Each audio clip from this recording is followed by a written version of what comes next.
Good morning everyone, this is Ruth Mishunabwan, your senior vlogger. I tackle all possible issues of today and even that of yesterday and tomorrow as long as it is worth knowing and sharing. If you did not subscribe to this channel yet, please to subscribe now and click the bell button to keep updated of new videos in case I cannot send the link promptly. Like and you may leave a comment or message as I gladly acknowledge and welcome all sort of interest. Today, please allow my simple opinion on activism and terrorism. Activist is a person who campaigns to bring about political or social change.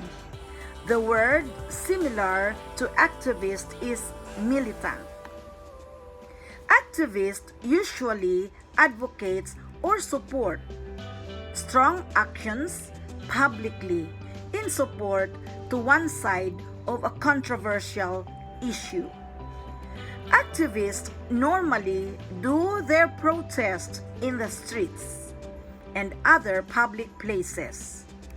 Activist is simply an activist when they do not go overboard. But when they do, they can be classified as terrorists, especially if they become unruly and could hurt people and destroy places. Most activists are in close contact with terrorists, or at least sort of having a communication. Desperation to the way a government or any government office is handled would lead to vulnerability to becoming an activist or terrorist. This is a simple and logical explanation why activist eventually becomes a terrorist. However, there are a lot of reasons why activist becomes one and ultimately into terrorism. Most recruits are college level. In school, there is a positive stigma when a student is opinionated. Most opinionated students, although not all, normally joins a street protest. This activity can sooner be realized by that student and could put to an end to his journey of being an activist. Activism or her activism journey. People of this sort becomes a good politician or a good abiding citizen. What about if one cannot realize? Still, they can become politician and could be a good asset, somehow not of the government but of a rebel group. People can be deceived by their advocacy. And this is where real problem would occur. I may be opinionated, but I did not resort to activism. I felt desperations many times. Every government I have desperations. Nobody is perfect, so to speak. I complain, and most of my complaints went to the right office where I am desperate of. Every complaint and desperation, I address it first to God. I believe there is no other supreme justice but that of our God. Money is always a problem. There are also instances when people are enticed to receive money offered to them.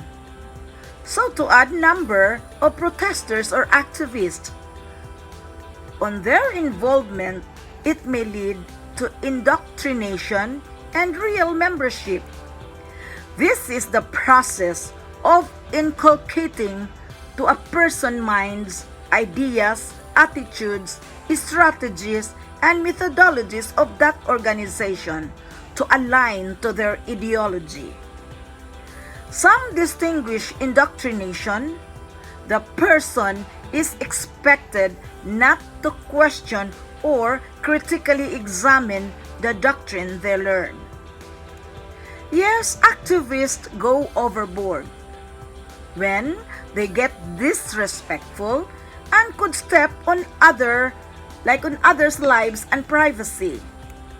Do you think only the government is red tagging expected terrorists? There should be a consideration calling for human rights advocate on the side of the government. We never could stop terrorism if there are reasons on its way to hinder investigations by the government. Opposing the government to this strategy is a way of allowing instead the terrorists to do otherwise. The world is getting divisive.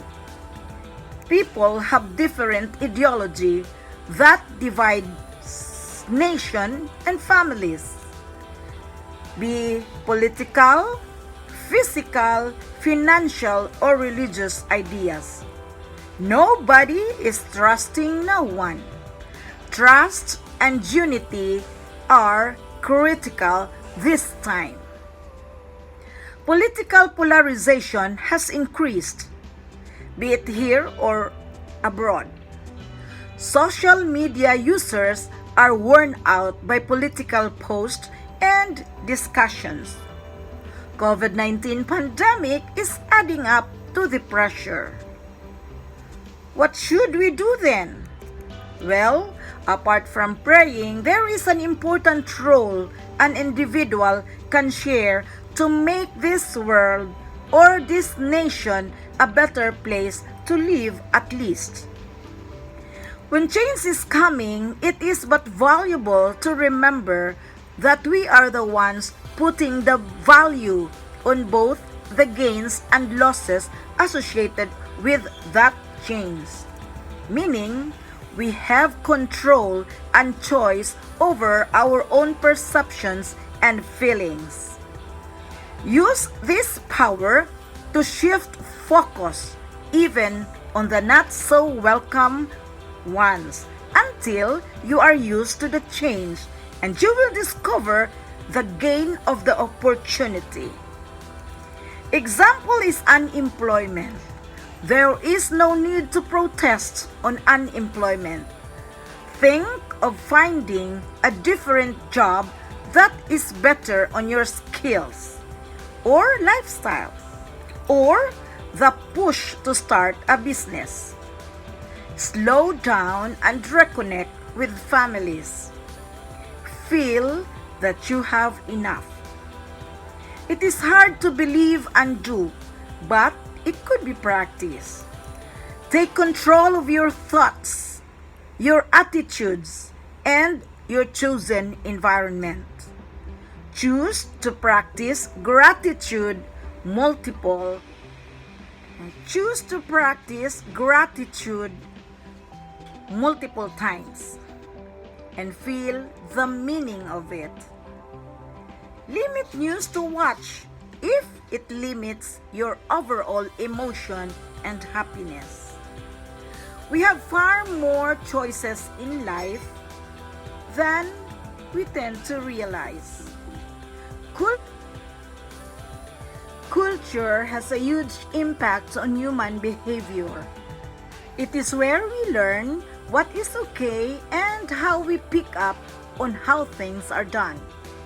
One cause of political divisiveness in the Philippines is the culture of the country to vote for a president and vice president on separate tandem.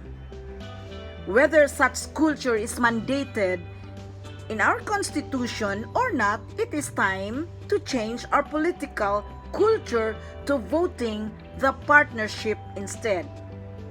In this way, if both are of the same banner, unlikely that one will oppose or disagree with the other. Do you think the same way as I do? Anyways, there is also another political culture I wanted to comment on. I am against party list installed into any of the branches of the government. It is a best way to proliferate a deceptive advocacy. Right now in the Philippines,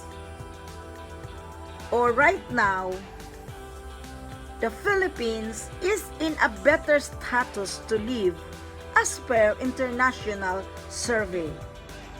Many critics believe that this isn't true. However, the survey was done in comparison to previous governments. To compare the situation before and now, I would rather say I am safest now than ever. Of course, there is very seldom country without crime. Criminalities do happen. There is no perfect place. A recent crime that took place in Luzon, where a victim was previously shot, chased, and shot even more even when he was in the hospital already, could not be a basis that Philippines is not a peaceful place to live. Anyone who could be involved in any wrongdoings has no peaceful place to stay, even in the midst of his conscience. For now, let me say bye-bye and see you on my next video. Stay safe, everyone, and God bless. Praying for a better and peaceful world. Praying for a safe Philippines. Bye for now.